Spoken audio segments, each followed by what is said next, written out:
E após 9 rodadas, terminou a primeira fase, o turno da Série B estadual, com o Beck na liderança após golear o Jaraguá ontem à tarde no SESI, diante de 309 torcedores. 5 minutos de jogo, tabela entre Vinícius Jaú e João Vitor, que cruzou, e Gustavo Pereira, oportunista, marcou. 22 minutos, escanteio batido por Vinícius Jaú e de novo Gustavo Pereira foi na rede, 2-0. Logo em seguida, contra-ataque. Josué bateu cruzado, a bola ainda tocou em Rodrigo antes de entrar. Nova assistência do lateral João Vitor e Josué ampliou 4-0, placar do primeiro tempo no SESI. Na etapa final, de novo, ele, João Vitor, deu o passe, Josué apenas ajeitou e Vinícius Jaú chapou. E para fechar, jogada de Wellington, que voltou de lesão, na conclusão para o gol.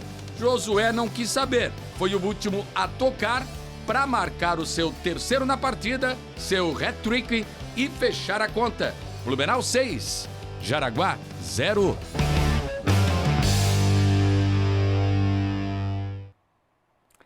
Liderança do Blumenau dividida com o rival Metropolitano por conta do saldo, como a gente falou na abertura. Daqui a pouco a gente mostra a classificação, explica os detalhes.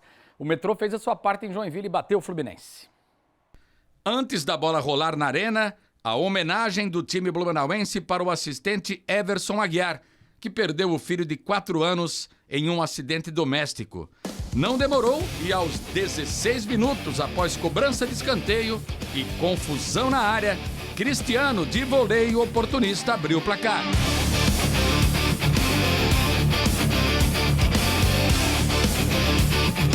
O segundo gol veio na jogada de Ariel Marques, que rolou para trás. Cristiano, inteligente, só deixou a bola passar e Roney fez 2-0 com chute consciente.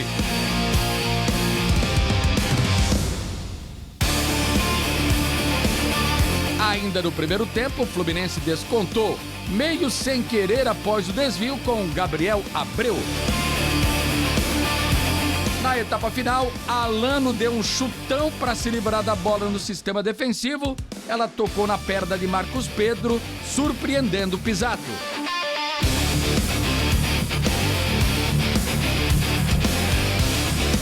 Final, Fluminense 1, Metropolitano 3.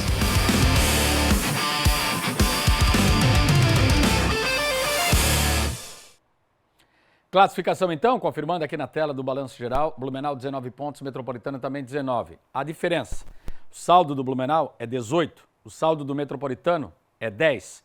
Caravaggio 18 pontos, saldo 15. Hercílio Luz 17, saldo 11. Isso pode fazer muita diferença lá na frente. Mais 9 jogos para cada time para terminar o campeonato. Tubarão 14, Guarani 11, Fluminense 10, Nação 9, Juventus 7, Jaraguá com 1, os dois times de Jaraguá do Sul na zona do rebaixamento, só o primeiro colocado, só para a Série A do ano que vem. 10ª rodada, abertura do retorno, final de semana, Jaraguá e Hercílio Luz, todos os jogos no domingo, 3 horas da tarde, lá no João Marcato, em Jaraguá do Sul. Metropolitano e Guarani vai ser aqui no SESI, 3 horas da tarde, e depois um pouco mais tarde, 1 hora para ser mais exato, vamos ter o confronto, 4 horas, esse jogo lá em Nova Veneza, entre Caravaggio e Fluminense. Aí a rodada vai ser completada na quarta-feira, às 3 horas, lá no sul do estado, entre Tubarão e Blumenau, e por fim, 7h30 da noite, Nação Araquari e Juventus se enfrentam lá na Arena, em Joinville. A Série B do Brasileiro também não parou por causa da Copa. Teve Catarinense em campo ontem, complemento da 12ª rodada. Quem jogou? O Avaí. Foi até o Castelão e perdeu para o Ceará por 2-1. E o Novo Horizontino aplicou 4-0 no Goiás, lá em Goiânia. Tivemos ainda ontem Sport 1, Atlético de Minas Gerais 1, lá em Recife. O Avaí, no Z4, alcançou 10 jogos sem vencer na Série B.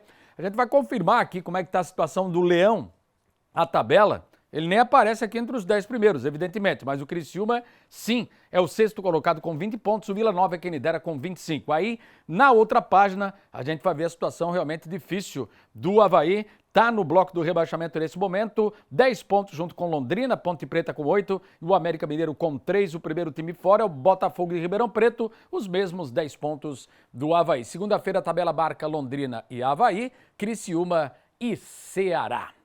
O correspondente do grupo ND, Giovanni Martinello, traz as últimas informações sobre a Copa, direto de Nova Jersey, local de estreia da seleção contra Marrocos. Fala, Giovanni. Olá, boa tarde para você, para todos que nos acompanham aqui no Balanço Geral. Falamos aqui do Centro de Treinamentos do New York Red Bull, onde a seleção brasileira faz toda a sua preparação nessa semana que antecede a estreia do Brasil na Copa do Mundo. O adversário do Brasil no primeiro jogo, sábado, teve uma notícia ruim hoje pela manhã. 2 baixas, 2 jogadores que acabaram cortados. O atacante Ezauzuli e o zagueiro Aguerd foram cortados em função de lesões que foram detectadas depois do último amistoso da seleção contra a Noruega no empate em 1-1. Então são 2 jogadores titulares do Marrocos que acabaram deixando a Copa do Mundo e não estarão em campo contra o Brasil no próximo sábado.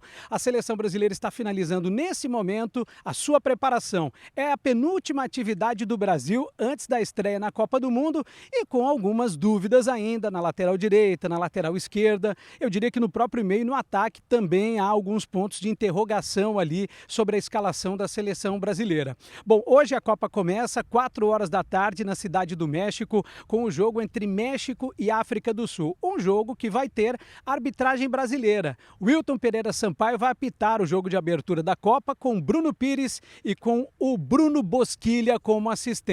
E ainda hoje a gente vai ter o segundo jogo do Grupo A. Já mais tarde, 11 horas da noite, o duelo entre Coreia do Sul e República Tcheca, fechando essa primeira rodada do Grupo A da Copa do Mundo. E um outro detalhe interessante dessa Copa do Mundo é que nós teremos 3 cerimoniais de abertura diferentes, um em cada país. Hoje a gente tem 2h30 da tarde com o show da Shakira e amanhã a gente tem outros 2. O Canadá joga contra a Bósnia às 4 horas da tarde e antes desse jogo a gente vai ter um outro cerimonial de abertura para no Canadá com o show da Alanis Morissette. E amanhã às 11 horas da noite tem o primeiro jogo nos Estados Unidos, com a seleção dos Estados Unidos entrando em campo contra o Paraguai. E antes desse jogo nós também teremos um cerimonial de abertura com o show da Katy Perry e da Anitta. Outros músicos estarão envolvidos, claro, eu só citei os principais aqui que vão participar de cada cerimônia de abertura.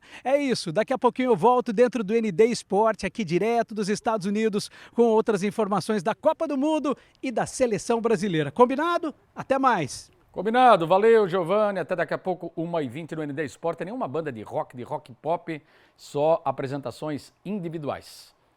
Definida a arbitragem para Brasil e Marrocos. Vamos até o portal ND+. Quem é que apita esse jogo? O árbitro principal será o esloveno Slavko Vincic, um dos nomes mais experientes do quadro internacional da FIFA. Ele será auxiliado por 2 compatriotas que eu me recuso a falar os nomes deles aqui porque eu vou pisar na bola. São nomes bem estranhos aí, difícil de serem pronunciados. Mas a informação completa está aqui, é uma arbitragem, um trio muito experiente dentro de campo. O árbitro, o Vincic, da Eslovênia, acumula participações em grandes competições do futebol europeu e internacional, incluindo partida da Liga dos Campeões da UEFA e da Eurocopa. E a 28ª Maratona Internacional de Blumenau tem novidade, atingiu a marca de 3.000 inscritos. A meta agora é chegar a 3.500 participantes. As inscrições prosseguem, hein? Kit completo até dia 14 ou inscrições sem kit, com valor único de R$ 90 pelo telefone 47 99236 0725 ou no Instagram, @Maratona Blumenau. A prova será disputada dia 5 de julho, domingo, às 6 da manhã. Provas de 42, 21, 10 e 5 quilômetros. Que beleza, hein, Rodrigo? Já 3.000 corredores confirmados e a meta aí do Raul Cardoso é chegar em 3.500. 5 de julho, tem tempo ainda e não duvido, hein?